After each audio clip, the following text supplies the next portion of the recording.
열매 맺지 못하는 무화과 나무 비유예요. 근데 우리가 복음서에 보면 예수님께서 열매 맺지 못하는 나무들에 대해서, 특별히 무화과 나무 비유에 대해서 말씀한 곳이 두세 군데 또 있어요. 그런데 내용적으로 오늘 본문에 나오는 내용은 전혀 다릅니다. 비유입니다. 비유. 비유를 말씀하시는데 한 사람이 이 포도원에다가 무화과 나무를 심었다. 그런 부분을 우리가 조금 질문을 해가면서 읽어야 됩니다. 그리고 들으셔야 돼요. 포도원에 무화과 나무를 심었다. 근데 우리가 왜 그랬을까? 포도원에는 포도만 심어야 되는데 포도원에 왜 무화과 나무를 심었을까?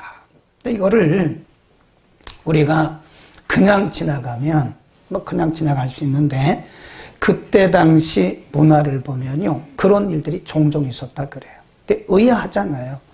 포도원에 포도나무를 심어야 되는데 포도원에 왜 무화과 나무를 심었을까? 거기 보면 한 사람이라고 해서 한 사람이 포도원에 무화과 나무를 심었다. 그것은 우리가 좀 생각할 여지가 있는 거예요. 왜 그랬을까? 그러면 여기 나오는 한 사람은 보통 이제 성경학자들이 주석을 하기를 하나님이다. 하나님, 비유라고 그랬으니까 하나님이다. 요한복음 15장 1절에도 보면 예수님께서 그때 포도나무 비유를 말씀하시면서 나는 참 포도나무요, 아버지는 농부다. 그랬다니까요. 그러니까 여기 나오는 한 사람은 누굴까요? 하나님이에요. 하나님께서 하시는 일들을 우리에게 가르치기 위해서 예수님이 비유를 들으신 것이다. 그러면 지금 이 포도나무에다가 무화과를 심었다, 무화과 나무를 심었다라고 하는 것은 이 농부의 특별한 의도가 있는 겁니다. 심심해서 그런 건 아니죠. 실수로 그런 것도 아니죠. 네. 포도원에 포도나무를 모든 포도나무가 있는데 거기에다가 한 구역을 이렇게 정해가지고 거기다가 무화과 나무를 심었다고 하는 것은 포도원 농부의 특별한 의도와 목적이 있다는 사실을 가르쳐 주는 거예요. 그럼 우리가 조금 더 설명을 하면, 그러면 하나님 아버지의 특별한 의도와 목적과 계획이 있다는 것을 말씀해 주는 거거든요. 그럼 여기서 그때 당시 포도원 그리고 무화과 나무는 열매 맺지 못하는 유대인들을 대상으로 해서 예수님이 가르치신 것이라는 거죠. 그럼 이것을 조금 우리가 넓혀서, 범위를 넓혀서, 그러면 포도원에 무화과 나무를 심었다라고 하는 것은 하나님의 어떤 특별한, 우리 각자를 향하신 하나님의 특별한 의도와 목적이 있다는 사실을 가르쳐 준 거죠. 네. 특별한 사람이라는 거죠. 포도원의 한 구역을 정해서 특별하게 이 구역을 정하고 여기다가 무화과 나무를 심었다라고 하는 것은 농부의 어떤 특별한 혜택, 특별한 의도, 특별한 계획, 특별한 목적이 있다는 거죠. 베드로전서 2장 9절에 보면 우리에 대해서 말씀하시기를 너희는 택하신 족속이다. 왕 같은 제사장이다. 그리고 또 뭐라 그러죠? 너희는 택하신 족속이요, 왕 같은 제사장이요, 그 다음에 거룩한 나라요, 그의 소유된 백성이다 그랬다. 우리 한번 다시 그 부분만, 큰 부분만 한번 외워볼까요? 너희는 택하신 족속이요, 왕 같은 제사장이요, 거룩한 나라요, 그의 소유된 백성이다. 근데 그 부분을요, 문장들을 우리가 잘 생각을 해보면 택하신 족속이다. 베드로 사도를 통해서 우리에게 주신 말씀이거든요.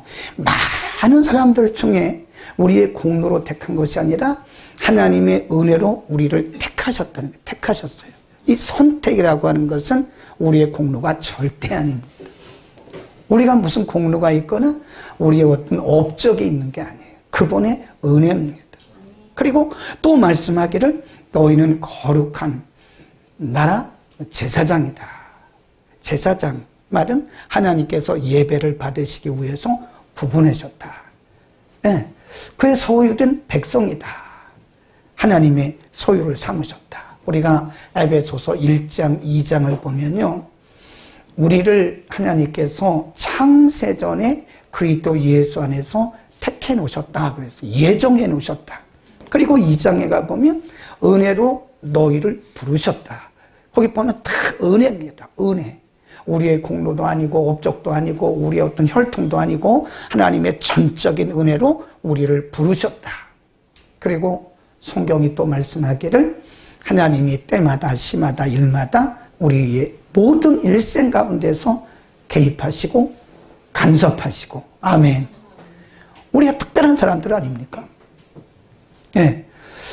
우리는 특별한 사람들이에요. 확실히 우리는 특별한 사람들입니다. 선택된, 하나님에 의해 선택된 백성들이고, 하나님께서 우리를 거룩하게 구별해 놓으시고, 우리를 통해서 하나님은 예배를 받으시고, 뭐 우리가 무슨 능력이 있는 것도 아니고 업적이 있는 것도 아니고 공로가 있는 것도 아닌데, 그리스도 예수 안에서 이미 창세 전에 우리가 이 세상에 태어나기도 전에 우리를 하나님의 백성으로 삼아 놓으셨다. 그리고 하나님의 때가 되었을 때 우리를 불러내신 거 아닙니까? 그게 로마서 8장이잖아요. 응? 로마서 8장에서 하나님께서 우리를 미리 아시고 또 부르시고 우리를 의롭다 하시고 또 우리를 하나님의 거룩한 자녀로 날마다 성화시켜 나가고 영원한 영화의 단계에 이르기까지 하나님의 쉴 수 없는 구원을 이루어 가신다고 하는 거잖아요. 그렇죠? 그러면 이렇게 하나님께서 우리를 많은 사람들 가운데서 특별한 하나님의 백성 삼으시고 우리에게 특별한 은혜를 주신 것은 거기서 끝이냐? 그 뒤를 가보면 알 수 있죠. 6절입니다. 13장 6절. 시작. 이에 비유로 말씀하시되 한 사람이 포도원에 무화과 나무를 심은 것이 있더니 와서 그 열매를 구하였다. 그랬습니다. 그리고 그 뒤에 가보면요, 7절에 보면 과원지에게 이르되 내가 3년을 와서 이 무화과 나무의 실과를 구했다. 그랬습니다. 그러니까 포도원에 한 지역을 구분해서 거기에다가 무화과 나무를 심은 것은 실수로 그런 게 아니라 이 농부의 특별한 목적이 있는 거예요. 특별한 목적과 의도와 계획이 있어서 거기다 무화과 나무를 심었다고요. 그리고 3년 동안 매년 그 결실기에 와가지고 이렇게 보면서 무화과 나무에 열매가 있는가 없는가를 봤다는 거예요. 거기 보면 와서 봤다. 3년이에요, 3년. 매년 그 결실기가 되면 농부가 와가지고 혹시나 올해는 열매를 맺었을까? 그 이듬해 혹시나 열매를 맺었을까? 역시 없어요. 그 이듬해 3년째 또 와서 보니까 역시 없어요. 네. 와서 그 포도원에 심었던 무화과 나무의 열매를 기다렸다고 하는 것은 그 농부의 기대입니다. 기대. 하나님께서 우리에게 은혜를 주시고 우리를 많은 사람들 가운데 특별히 뽑아내서 거룩한 하나님의 백성 삼으시고 우리를 의롭다 하시고 날마다 은혜를 주신 것은 그 자체가 목적이 아니라니까요.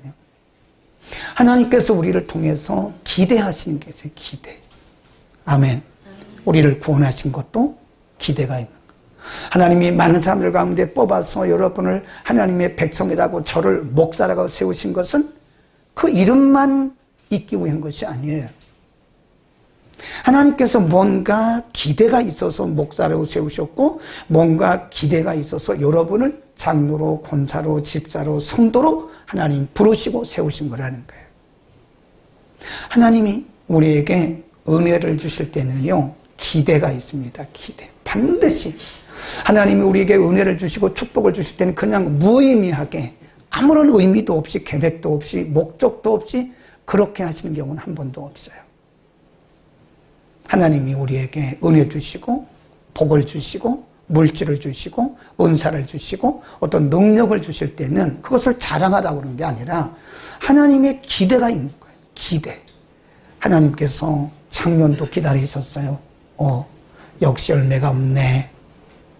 올해도 또 하나님께서 오셨어요? 기대하고 있는 거야. 야, 내가 작년에 너에게 그렇게 많은 은혜 줬고 건강 줬고 은사 줬고 물질 줬고 내가 곤경에 처했을 때 내가 너에게 많은 증거를 줬고 많은 간증거리를 줬는데 너는 열매를 맺었나? 작년에도 오셨는데 올해도 우리를 또 보고 계시는 거예요. 우리가 성경을 통해서 보면 하나님께서 인물들, 성경의 인물들을 세우실 때는 그들이 탁월해서 세우신 게 아니더라고요. 하나님이 아브라함을 불러내신 게 아브라함이 다른 사람보다 탁월해서 그런 게 아니에요. 아브라함을 통해서 이루시려고 하는 하나님의 분명한 목적이 있는 거예요. 이삭, 야곱, 모세 다 마찬가지, 다니엘 다 마찬가지입니다. 이분들이 우리보다 탁월한 게 아니에요. 야고보서 5장에 보면 엘리야까지도 우리와 성정이 똑같다 그랬어요. 하나님이 엘리야 시대에 엘리야를 부르신 것은 엘리야를 통해서 이루시려고 하는 하나님의 기대, 목적. 모세 시대에 모세를 부르신 것은 모세를 통해서 하나님의 기대, 아브라함을 부르신 것은 아브라함을 통한 하나님의 기대, 하나님의 기대가 있다. 오늘 저와 여러분을 하나님께서 부르시고 구원하시고 하나님의 교회에 어떤 직분을 주시고 오늘도 이 어려운 세상 가운데 우리에게 물질도 주시고 건강도 지켜주시고 우리 가정에 은혜를 주신 것은 그 자체가 목적이 아니라는 거예요. 하나님의 뭐가 있어요? 기대. 우리 그거를 생각해요. 하나님이 날마다 우리를 향해서 기대하고 있다는 사실을 있기를 축원합니다. 자, 그 다음에 7절로 갑니다. 1년 와서 기다렸어요. 열매가 없어요. 2년 와서 또 기대했어요. 없어요. 3년 왔는데도 열매가 없어요. 이렇게 말합니다. 7절. 7절 시작. 과원지기에게 이르되 내가 3년을 와서 무화과 나무의 실과를 구하되 얻지 못하니 어찌 땅만 버리냐. 그 포도원에 한 구역을 특별히 지정했다고 그랬잖아요. 특별한 목적이 있어서 특별한 지역을 지정해서 거기다 무화과 나무를 심었는데 열매를 얻지 못하니까 이 농부가 포도원 지기에게 뭐라고 하냐. 왜 땅만 버리냐. 땅만 버리고 있냐. 어째서 땅만 버리냐. 내가 여기에다가 이 포도원에다가 무화과를 심은 것은 사실 있을 수 없는 일인데 내가 특별히 이 지역을 이렇게 특별히 특정해서 심은 건데 땅만 버리고 있는 거 아니야? 그러니까 화가 나서 뭐라고 그래요? 찍어버리라고. 이 나무를 뽑아서 다 불에 태우든지 잘라버리라고. 하나님께서 우리에게 기대를 하시는 게 있어요. 그런데 우리가 그 기대치에 못 미치잖아요. 그러면 하나님이 우리를 잘라버리고 너 지옥 가 그렇게 하지는 않는데 하나님이 실망하세요. 하나님 실망하십니다. 야, 내가 너 작년에 말이야 2024년도에 너 참 어려웠잖아. 그때마다 내가 너와 함께 했고 내가 너에게 간증거리 줬고 네가 기도하는 데 다 응답해 줬잖아. 또 필요한 거 내가 너에게 다 주었잖아. 근데 너 열매 맺은 게 뭐지? 하나님 없는데요. 하나님이 굉장히 실망을 하시는 거예요. 실망을 하시는 겁니다. 하나님께서 우리에게 은혜를 주신 것은 하나님이 영광 받으시려고 그러는 거거든요. 우리가 이 땅에 살아가는 것은 그분의 영광 때문에 살아가는 거예요. 아멘. 우리가 이 땅에 왜 살아가는가? 우리를 구원하시고 자녀 삼으시고 우리를 우리 되게 하신 그분을 위해서 그분에게 영광을 돌리게 하기 위한 것이다. 이사야서에 보면 하나님이 유다 백성들에게 뭐라고 말씀하냐면 이 백성은 나의 이름을 부르게 하기 위함이다. 이 백성은 나의 증인이 되게 하기 위함이다. 그렇게 말씀하셨어요. 그 말은 이 백성을 통해서 내가 영광 받기를 원했다. 그런 말씀이잖아요. 그런데 유다 백성들은 뭐 했어요? 하나님 떠났잖아요. 우상 숭배했잖아요. 그러니까 하나님이 이들을 어디로 파셨어요? 저 멀리 바벨론에 파셔가지고 70년 동안 거기서 안 해도 되는 고생을 하잖아요. 찍어버린다는 것은요, 잘 생각을 하셔야 됩니다. 어쩌면 하나님께서 우리의 구원이 취소되는 것은 아니에요. 우리의 구원이 취소되지는 않지만 하나님이 굉장히 실망하십니다. 그러나 우리가 열매를 맺을 때는 30배, 60배, 100배 열매를 맺을 때는 하나님이 우리를 인해서 영광을 받을 참 좋다, 기분 좋다, 하나님이 그렇게 하시는 거예요. 네. 그런 겁니다. 하나님이 우리를 구원하시고 우리를 자녀 삼으신 그 하나님이 날마다 우리를 이렇게 바라보시면서 기대를 하시는데 우리를 통해서 복음의 영광이 드러나고 복음의 진보가 이루어지고 하나님 나라가 확장되면 하나님이 우리를 보시면서 야, 그렇지. 역시 내가 너를 목사로 세운 게 잘했다. 내가 너를 장로로 세운 게 잘했어. 내가 너를 권사로 세운 게 잘했어. 내가 너를 내 자녀 삼은 게 참 잘했어. 그렇지. 하나님 그러신다니까요. 우리 하나님 앞에 실망 드리지 맙시다. 올해는 좀 하나님께 기쁨 드리자고요. 하나님 제가요, 올해는 정말 기쁨 드리겠습니다. 근데 그 얘기를 누구에게 했냐면 그 포도원 주인이 포도원 지기에게 말이에요. 포도원 지기가 누구냐면 포도원 주인은 누구라고 그랬어요? 하나님. 그럼 포도원 지기는 누굴까요? 예수님이 예수님. 그러니까 포도원 지기가 그 포도원 주인에게 뭐라고 사정을 하냐면 이렇게 사정을 합니다. 거기 보세요. 어찌하여 땅만 버리냐? 그러니까 8절 시작. 대답하여 가로되 주인이여 금년에도 그대로 두소서. 내가 두루 파고 거름을 줄이니 이후에 만일 열매가 열면이오니와 그렇지 않으면 찍어 버리소서. 예수님이 우리의 중보자시 중보자. 예수님께서 1년만 한 해만 더 기회를 주시죠. 제가 열심히 둑을 파고 여기다 김을 메고 여기다가 또 거름을 주고 해가지고 열매를 맺도록 한번 최선을 다해 보겠습니다. 그래도 열매를 안 맺으면 찍어버리시죠. 그러니까 기회를 주신 거예요. 기회를. 포도원 주인은 3년 동안이나 와가지고 실망해가지고 땅만 버리는 이 포도나무를, 무화과 나무를 찍어버리라고 말했는데 포도원 지기는 말하기를 한 번만 더 기회를 주십시오. 한 번만. 한 번만 더 기회를 주시면 제가 한번 열매를 맺도록 잘 해보겠습니다. 이게 뭐냐? 예수님께서 우리에게 기회를 주신 뭐 저도 그렇고요. 여러분도 그렇고 만일 그냥 3년 동안 기다렸는데 열매가 없으니까 찍어버려. 그러면 저부터 아마 제일 먼저 찍힘 당할 거예요. 하나님 기뻐하시는 열매를 너무 많이 못 맺었으니까. 어쩌면 땅만 버렸을 수도 있어요. 1년 동안. 그런데 우리 주님이 1년만 참아주세요. 1년만. 제가 열심히 김도 메고 거름도 주고 둑도 파고 농약도 주고 이래서 한번 최선을 다해서 열매를 맺도록 해보겠습니다. 그럼 뭘 의미하냐면 하나님이 우리에게 기회를 주시는 겁니다. 잘합시다. 잘하자고요. 하나님이 우리에게 기회를 주시는 거예요. 한번 잘해봐. 해봐. 잘해봐. 그래서 우리는 이제는 다시 한번 시작을 다시 해야 됩니다.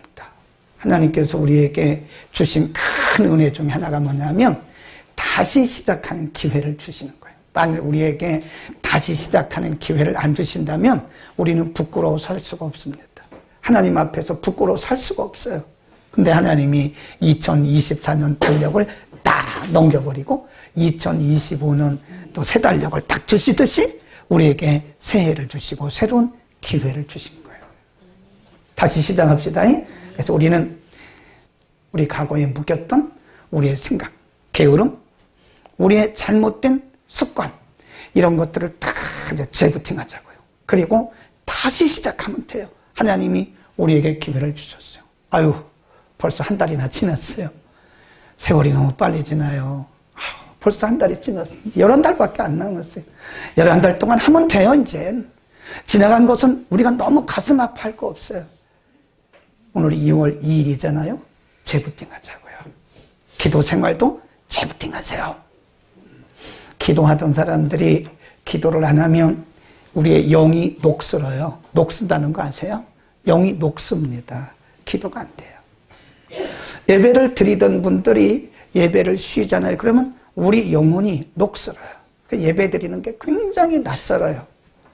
말씀을 매일 묵상하던 분들이 하루라도 말씀을 안 보고 예를 들어서 일주일 동안 말씀을 묵상 안 하잖아요. 우리의 영이 녹슬어요. 말씀을 대하면 굉장히 낯설은 거예요. 낯설은, 같은 가족인데도 낯설은 거예요. 늘 오랜만에 2달 동안 안 보다 보니까 낯설은 거예요. 우리 영은 더해요. 우리 영적 기능은 훨씬 더합니다. 우리는 낯설지 않기를 바랍니다. 다시 재부팅, 다시 시작하면 돼요. 아멘. 다시 계획을 세우세요. 그리고 다시 마음을 다 잡으세요. 한 달 지났지만 아직도 11달 남았어요. 하나님이 이 해에 2025년도에 내게 기대하신 바가 무엇인가를 다시 생각해야 돼요. 아멘. 그리고 우리가 꼭 생각해야 될 것은, 저는 이 부분에 참 마음이 아팠고 이 부분의 말씀이 딱 주목이 되더라고요. 어찌 땅만 버리냐. 어찌 땅만 버리냐. 이 말은 오늘날로 다시 우리가 생각한다면, 내가 너에게 준 은혜, 왜 은혜를 허비하냐, 그 말씀이에요. 은혜를 허비하고 있는 거 아니냐. 내가 너에게 은혜 줬는데 그 은혜를 다 열매를 맺지 못하고 너 은혜 허비하는 거 아니야? 땅만 버리느냐? 그 말은 너 왜 허비하고 있느냐? 여러분, 시간은 가면 다시 오지 않습니다. 기회도 가면 다시 오지 않아요. 교회를 허비하지 마세요. 시간을 허비하지 마세요. 자, 우리 에베소서 빨리 펴봅시다. 에베소서 5장 15절에 보면, 그래서 사도 바울을 통해서 에베소 교회에 보낸 편지에서 이렇게 말씀합니다. 에베소서 5장 15절, 우리 크게 한번 읽어봐요. 315면 전후에 있습니다. 그런즉, 시작. 그런즉 너희가 어떻게 행할 것을 자세히 주의하여 지혜 없는 자같이 하지 말고 오직 지혜 있는 것 같이 하여 세월을 아끼라. 때가 악하니라. 너희가 어떻게 무엇을 해야 하는지 자세히 주의하여 지혜 없는 자같이 하지 말고 지혜 있는 자가 되라. 내가 무엇을 해야 되지? 어떻게 해야 되지? 언제 해야 되지? 그 말씀이에요. 15절 말씀이 너희가 어떻게 행하여야 될 것인가를 자세히 주의하여 보고, 그 다음에 16절에 말씀하기를 세월을 아껴라. 이 세월을 아끼라 그 말은요, 다른 번역에 보면 이 번역이 여러 가지가 있는데요, 다른 번역에 우리말 번역은 세월을 아껴라 그랬는데 다른 번역에 보니까 기회를 사라 이렇게 돼 있어요. 또 다른 번역에 보니까 기회를 선용하라, 기회를 잡으라 그렇게 돼 있다니까요. 하나님께서 우리에게 주신 기회, 이게 매번 오는 게 아니에요. 기회가 지나가 버리면 다시 안 올 수 있어요. 여러분, 우리 책망 마침합시다. 우리가 허비하지 말자고요. 하나님의 주신 은혜 잘 관리해서 열매 맺어야 돼요. 하나님이 주신 축복 그거 잘 관리해서 열매 맺어야 됩니다. 하나님의 주신 은혜도 허비하지 말고, 축복도 허비하지 말고, 은사도 허비하지 마세요. 은사도 하나님이 주신 건데 우리 허비하잖아요. 그러면 하나님 다 가져가세요. 은사는 영원하지 않습니다.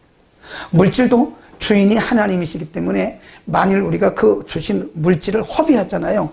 허비하는 것 같으네. 그러면 오히려 하나님 보실 때 너는 그게 없는 게 나아. 하나님이 어쩌면 가져갈 수 있어요. 사람마다 다르긴 하지만 그렇습니다. 하나님의 주신 시간들, 하나님이 우리에게 주신 기회들, 우리는 최선을 다해서 열매를 맺는데 우리는 온 힘을 다해야 됩니다. 하루 24시간이 정말 짧을 만큼 우리는 최선을 다해야 돼요. 세월을 아껴야 됩니다. 아멘. 우리가 열매 없는 그런 일에 참여하지 말라고 말씀하잖아요. 하나님의 거룩한 백성들은 열매 없는 그런 거룩하지 못한 일에 참여하지도 말라. 거룩한 열매를 우리 많이 맺자. 하나님이 오늘도 우리에게 새날을 주시고 하나님이 기대하고 계십니다. 내가 너에게 시간 줬는데 이 시간을 가지고 너는 뭘 하기를 원하냐. 하나님 앞에 그렇게 기도해야 된다니까요. 하나님, 제가 어떻게 할까요? 무엇을 할까요? 어떤 열매를 맺을까요? 선용하세요. 마태복음 25장에 보면 달란트 비유가 있잖아요. 근데 보면 5달란트, 2달란트 받은 사람은 그걸 가지고 와서 장사했어요. 장사했단 말은요, 선용했다는 거예요. 선용. 네, 선용했다는 거예요. 선용해서 또 5달란트를 남겼어요. 근데 1달란트 받은 사람은 그것을 보자기에 싸가지고 땅에 묻었어요. 나중에 계산할 때 뭐라고 그래요? 이 게으르고 악한 종이라고. 있는 것도 뺏으라고 그랬잖아요. 선용해 줍니다. 하나님께서 우리에게 주신 은혜와 은사와 능력과 재능이 다 다릅니다. 다른 사람과 비교할 것도 없습니다. 많이 받은 사람 부러워할 것도 없습니다. 다른 사람을 비난할 것도 없습니다. 하나님이 내게 주신 한도 내에서 나는 최선을 다해서 그것을 선용하면 되는 거예요. 선용하면 됩니다. 제가 그런 비유를 늘 드는데, 우리가 호텔에 가보면요, 아니면 비싼 식당 안 가도요, 보통 식당에 가면 그 주방장들이 쓰는 칼이 있어요. 에? 주방장들이 쓰는 칼. 그 칼을 보면요, 한번 자세히 보세요. 주방장들이 쓰는 칼을 보면요, 이 날이 거의 없어요. 얼마나 갈고 닦고 사용했는지 모릅니다. 그렇게 하면 되는 거예요, 그렇게. 하나님이 내게 주신 은사는 자꾸 갈고 닦을수록 더 빛이 나고 더 열매가 맺어지는 겁니다. 그거 숨겨두지 말자고요. 허비하지 말자고요. 하나님이 주신 것, 하나님의 것을 우리가 허비하면 되겠습니까? 오용하면 안 된다. 남용하지 말고 오용하지 말고 하나님이 우리에게 주신 것을 선용해서 하나님이 기뻐하시는 열매를 맺을 수 있기를 바랍니다. 2025년 마지막에 하나님 오셔서 그렇구나. 드디어 맺었구나. 드디어 열매를 맺었구나. 하나님이 우리를 보시면서 얼마나 기뻐하시겠어요. 하루를 마치면서 우리는 하루를 또 하나님 앞에 계산을 해야 돼. 하나님, 저에게 오늘 24시간을 주셨는데 하나님이 주신 직분과 믿음과 은사와 재능을 가지고, 물질을 가지고, 하나님이 주신 건강을 가지고 저는 오늘 24시간 동안에 이런 열매를 맺었습니다. 하나님, 제가 부족해서 실수한 것이 있을지 모르지만 하나님, 저는 오용하지는 않았습니다. 남용하지도 않았습니다. 하루를 지나면서 또 일주일을 지나면서 한 달을 지나면서 우리는 매일 하나님 앞에 계산하는 그런 삶을 살 수 있게